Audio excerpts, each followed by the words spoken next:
एक 1927 की बुगाती जो कि सामने खड़ी है और सामने बैठे लोग उसकी नीलामी में मशरूफ है। हर किसी की एक बोली है, जो कोई $27 मिलियन बोल रहा है तो कोई 35 से 40 मिलियन डॉलर बोल रहा है।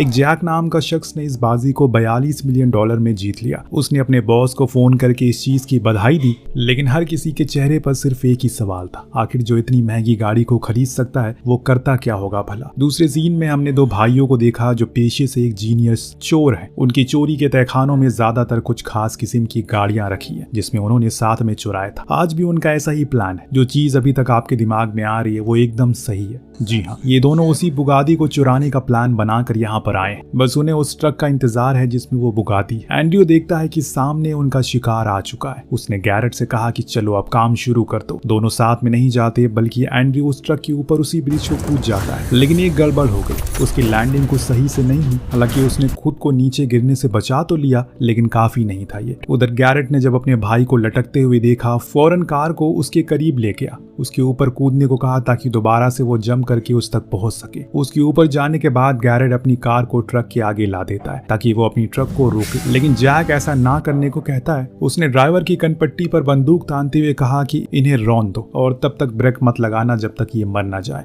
क्योंकि उसे पता है कि ये दोनों चोरी करने के लिए आए। दूसरी तरफ पीछे एंड्रयू बड़ी चालाकी से ऊपर के गेट को करीब जाता है, तो वहीं उसके भाई ने जब देखा कि ये लोग नहीं मान रहे हैं तो उसने जानबूझकर कार को ट्रक के सामने लगा दिया, जिससे वो उसे घसीटते हुए आगे जा रही थी। ऐसा करने पर उनकी स्पीड हल्की सी कम हो गई। जैक अब पागल हो चुका है। वो उस पर लगातार शूट करने लगता है, लेकिन एक समय पर उसकी गोलियां खत्म हो गई। इस चीज का गैरेट ने फायदा उठा लिया और पूरी फुर्ती से ट्रक पर चढ़ गया। उसी समय वो पीछे जाकर इसी ब्रेक वायर को काट देता है, जिससे जब गाड़ी आगे से हटती है तो ट्रक ड्राइवर ट्रक को रोक नहीं पाया। वहीं वो दोनों भाई चालाकी से मेन गेट को खोल देते हैं और अंदर जाकर उसे 41 मिलियन की बुगाती में बैठकर उसे बड़ी ही आसानी से वहां से लेकर निकल गए। उसके जाने के बाद जैक ने कोशिश भी की कि वो पीछे जाकर उन्हें रोक सके, लेकिन तब तक ट्रक अपना बैलेंस खो देता है और पलट जाता है। दोनों भाई इस महंगी और अनमोल कार को चुराकर बेहद खुश थे और इसी खुशी में उन्होंने उस रात एक पार्टी भी रखी जिसमें हम पहली बार स्टेफनी से मिलते हैं, जो इन्हीं की टीम का हिस्सा है। वो इस बात से बिल्कुल भी खुश नहीं थी कि एंड्रयू उसे अपने साथ लेकर नहीं गया और आज जिसके लिए वो उसे माफी मांगता है। इसके बाद ये दोनों जिमी के पास जाते हैं,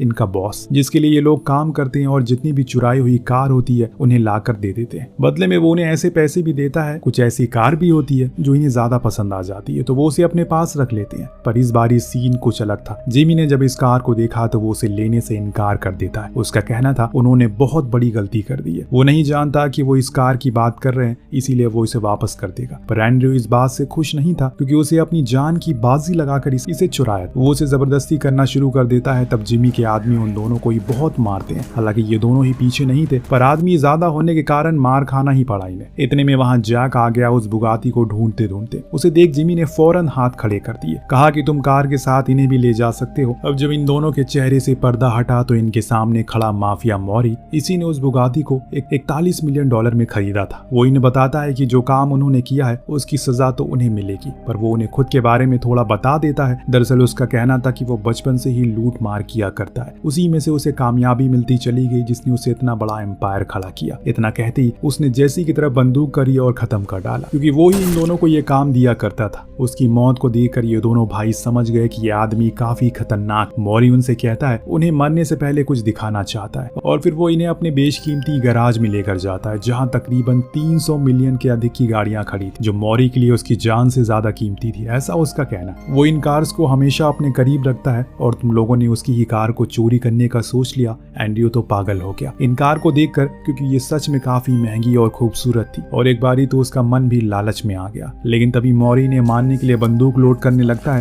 तभी गैरेट समझदारी से काम लेकर उसे बताता है कि अपना अगला चोरी का प्लान, जिसमें वो एक फरारी को चुराने वाले थे, अगर वो कहे तो वो उसके लिए चोरी को अंजाम दे सकते हैं। मौरी भी सोच में पड़ गया कि यार बिना पैसे की चीज मिल रही है, भला वो क्यों ना ले। गैरेट उसे ऐसे लड़के की कहानी सुनाता है जो बचपन से ही काफी शातिर और चालाक। उसने हमेशा अपने से बड़ों के साथ उठना बैठना किया। जैसे वो 15 साल का था तब उसने यूनिवर्सिटी ज्वाइन कर लिया और 30 साल के होते ही अपने पिता का पूरा एम्पायर उसने अपने नाम कर लिया। उसके पिता ने इस खुशी में उसे एक फरारी गिफ्ट की, जिसकी कीमत आज के समय में $64 मिलियन है, क्योंकि वो पूरी दुनिया में सिर्फ एक है, और उसी फरारी को उन्होंने चुराने का प्लान बनाया। मौरी ने जब मैक्स का नाम सुना तो उसे तुरंत कहा कि ये प्लान जल्दी ही फेल हो जाएगा, क्योंकि उस आदमी की कोई चीज चुराना नामुमकिन है। मेरी तो उससे सालों पुरानी दुश्मनी है। गैरेट उसे सिर्फ 1 हफ्ता मांगता है, बदले में उसके सामने वो फरारी लाकर रख देगा। मॉरी भी मान गया कि ठीक है, सिर्फ 1 हफ्ता, अगर काम नहीं हुआ तो मिलेगी मौत। दोनों को वो छोड़ देता है, लेकिन अब गैरेट को चिंता हो रही है कि वो इतनी जल्दी कैसे इस चोरी को अंजाम देंगे। एंड्रयू का कहना है कि हमें ये कैसे भी करना होगा, हम मेरी आखिरी चोरी होगी क्योंकि इसके बाद मैं स्टेफनी से शादी करने वाला हूँ। ये सुनकर गैरेट तो चौंक गया, क्योंकि उनकी इसी चोरियों के दम पर तो खर्चा पानी चलता है। अगर ये वही छोड़ देंगे तो फिर करेंगे क्या। दोनों भाई घर पहुंचते हैं, वहाँ स्टेफनी पहले से मौजूद थी, जो एंड्रयू पर बहुत गुस्सा करती है क्योंकि वो सुबह से उसे ढूंढ रही है। तब उसने उसे मॉरी की पूरी कहानी सुनाई कि आज क्या क्या हुआ। ये सुनकर उसका कहना था कि ठीक है, हमारे पास 1 हफ्ता है, तो इस बारी मैं भी इस प्लान का हिस्सा बनूंगी, लेकिन हमें कुछ और लोगों की जरूरत होगी। मेरी एक दोस्त है जॉली, वो हमारे इस काम में मदद करेगी। हम जॉली की एक झलक देखते हैं कैसे वो अपनी खूबसूरती के दम पर पॉकेट मार लेती है। यहाँ तक कि पुलिस भी उससे परेशान थी क्योंकि वो उनके भी वॉलेट को निकाल लिया करती थी। इस दौरान जब वो उसे मिली तो गैरेट तो पहली ही नजर में उसे पसंद करने लग गया। जॉली ने इनकी टीम ज्वाइन कर ली, पर प्लान काफी बड़ा, तो इन्हें एक विस्फोटक आदमी की जरूरत थी। इनकी मुलाकात एक ऐसे आदमी से हुई जो पल भर में पूरे घर को उड़ा सकता है। ये लियोन था, जो अपने काम में बेहद माहिर था। पर यही नहीं, इसके बाद ये चारों 4 रेसिंग ड्राइवर का टेस्ट लेते हैं, जिनकी स्किल को देखकर ये भी शौक में, इसीलिए फौरन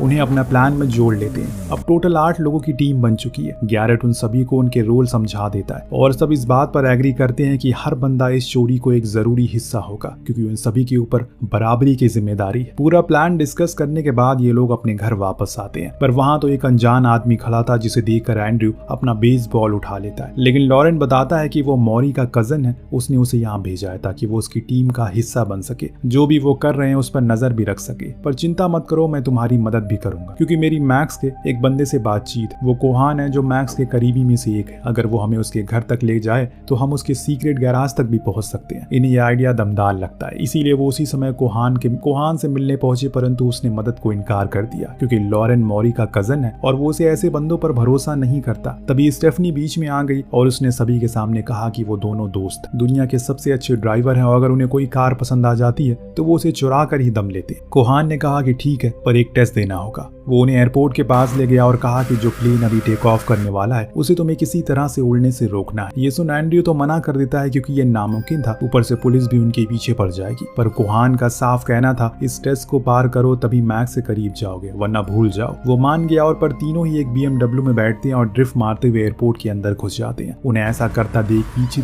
पुलिस पड़ चुकी है। क्योंकि वो रनवे की तरफ जा रहे थे, गैरेट ने स्पीड को तेज कर दिया और कार को छठे गियर पर रखा। उनका मिशन था किसी भी तरह करके उस प्लेन को रोकना है। चीजों को तोड़ते फोड़ते ये फाइनली एयरपोर्ट के खुले एरिया की तरफ पहुंच गए, जहां से इन्हें प्लेन दिखना शुरू हो गया। गैरेट उसके सामने कार को कर देता है, उसकी कन्वर्टेबल छत को खोल देता है, देन उसे भागते हुए उस प्लेन के इंजन के नीचे से लेकर गुजरता है, जिससे वो छत उसे टकरा गई और पायलट टेक ऑफ नहीं कर पाया। कोहान उनकी ये स्किल देखकर हैरान था, पर उसने बताया कि क्या तुम्हें पता है ये एयरपोर्ट और वो प्लेन किसका है? ये मैक्स का है। अब बेहतर होगा कि तुम खुद उसे जाकर मिलो, वरना वो तुम्हें कहीं और से भी उठवा लेगा। इसीलिए अब ये लोग सीधा मैक्स के पैलेस में पहुंच गए, जो इन्हें देखकर गुस्से से लाल हो गया क्योंकि इन्होंने उसके सबसे महंगे प्लेन को नुकसान पहुंचाया। गैरेट उसका जवाब देते हुए बोला कि अगर आप हमारे साथ काम करें तो हम आपके लिए दुनिया की सबसे बेशकीमती कार को चुरा कर ला कर देंगे। उसके साथ एंड्रयू भी बोलने लग गया। दोनों को कॉन्फिडेंस देकर मैक्स अपने नुकसान भूल जाता क्योंकि उन दोनों में कुछ तो बात लगी उसे। जाते जाते लॉरेन मैक्स से बोला कि मैं कार का बहुत शौकीन हूँ, तो क्या तुम मुझे अपनी कार कलेक्शन दिखा सकते हो? मैक्स थोड़ी देर के लिए दंग रह गया, इतनी अंदर की बात इस बंदे को कैसे पता है। तब उसके एक आदमी ने उसे बताया कि यह मॉरी का कजन है। जो सुन मैक्स तो आग बबूला हो गया, लेकिन लॉरेन उसके करीब जाकर कहा कि मेरी जिंदगी का सिर्फ एक मकसद है, वो है जीते जी मॉरी की लाश को देख सकूं। वो मेरा कोई कजन नहीं है, बल्कि वो तो मुझे अपना नौकर समझता है, इसीलिए मैंने उसके लिए काम करना छोड़ दिया। ये मैक्स के सामने उसकी बहुत बुराई करता है और दुश्मन के सामने अगर उसके दुश्मन की बुराई करो तो वो खुश हो ही जाता है। और यहाँ भी मैक्स मान गया इन लोगों को अपना कलेक्शन दिखाने के लिए। जब उसने अपने गैराज का गेट खोला तो वहाँ सिर्फ लाल रंग की भरमार थी। जिस कोने तक नजर जा रही थी सिर्फ और सिर्फ फरारी थी। हर साल की नई मॉडल थी, लेकिन उसी बीच खड़ी थी दुनिया की एक लौती फरारी जिसकी कीमत $65 मिलियन। हर किसी की नजरें उसी पर थी,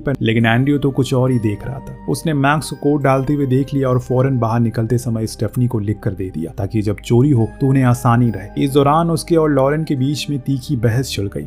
दरअसल एंड्रयू नहीं चाहता कि वो उसके साथ रहे क्योंकि उसे उस पर भरोसा नहीं है, कहीं आगे जाकर वो मॉरी को मैक्स और उसके बीच में इस डील को शेयर ना करते। अब जब ये लोग अपार्टमेंट वापस आते हैं तो एक और मुसीबत इनके सामने पहले से खड़ी मिलती है। 2 इंटरपोल ऑफिसर थे जो अभी रेयर कार्स की चोरी के केस पर काम कर रहे हैं, जिसे हर केस में इन दोनों भाइयों का नाम मिल रहा है। उन्हें ये जान के ये दोनों ही हैरान रह गए क्योंकि ये पहली बार हुआ था, पर वो दोनों ऑफिसर आज उनके साथ कुछ नहीं करते, बस इतना कहकर चले जाते हैं कि अगली बार जब वो लौटेंगे तो सबूत लेकर आएंगे ताकि वो उन्हें सलाखों के पीछे कैद कर सके। उनके जाने के बाद एंड्रयू के पसीने छूटने लगते हैं क्योंकि उसे अब खतरा सामने नजर आ रहा। एक तो उन्होंने इतनी बड़ी टीम बना ली, किस पर भरोसा करे किस पर नहीं उन्हें समझ नहीं आ रहा है। गैरेट उसे समझाता है कि हमारी टीम भरोसेमंद है, तुम्हें बस प्लान पर ध्यान देना होगा। सीन शिफ्ट हुआ स्टेफनी पर, जो मार्केट में थी तभी पीछे से जैक आकर उसे पकड़ लेता है, चुपचाप अपने साथ चलने को कहता है। स्टेफनी भी मौके की अहमियत देकर आगे बढ़ना शुरू कर देती है, पर वो ऐसे आसानी से तो नहीं जाएगी। उसने बीच में भागने की भी कोशिश की और भागने में कामयाब भी हुई, लेकिन आगे जाने पर एक और आदमी ने उसे पकड़ लिया और उसे उठा ले गया। इस बीच जब ये दोनों घर लौटे तो जॉली ने उन्हें सब कुछ बता दिया। ये सुनने के बाद एंड्रयू का गुस्सा सर पर चढ़ गया क्योंकि अगर उन्हें स्टेफनी को कुछ किया